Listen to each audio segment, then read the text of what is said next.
તો ન માત્ર વાવ થરાદ કે બનાસકાંઠા પરંતુ સમગ્ર રાજ્યમાં આ પ્રકારની સ્થિતિ છે। છેલ્લા થોડા દિવસથી જે પ્રકારે વરસાદ વરસી રહ્યો છે તે આગામી 2 દિવસ સુધી પણ છૂટાછવાયા ઝાપટાની સ્થિતિમાં જોવા મળી શકે છે।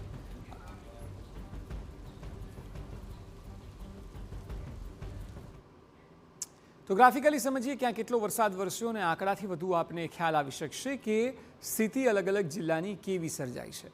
આપ જો સિઝનમાં ક્યાં કેટલો વરસાદ તો કચ્છમાં 149.94% એટલે કે 150% જેટલો વરસાદ આ સિઝનમાં પડી ચૂક્યો છે।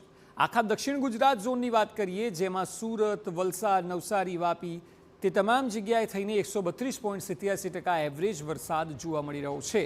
એ સિવાય ઉત્તર ગુજરાતના 4 જિલ્લા જેમાં મહેસાણા, પાટણ, બનાસકાંઠા, સાબરકાંઠાની વાત કરીએ તો 126.83% જેટલો વરસાદ ઓવરઓલ સિઝનમાં જોવા મળી રહ્યો છે। મધ્ય ગુજરાતમાં અમદાવાદ, ખેડા, આણંદ, નડિયાદ તમામ જગ્યાની વાત કરવામાં આવે, વડોદરા તો ટોટલ 126.79% જેટલો વરસાદ સિઝનમાં જોવા મળી રહ્યો છે।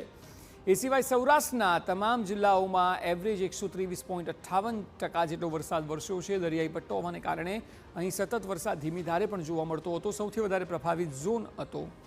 આ તમામ સ્થિતિ બાદ હવે સૌથી મોટો સવાલ એ છે કે વરસાદ તો પડી ગયો છે, ખેડૂતોને નુકસાન પણ થઈ ચૂક્યું છે।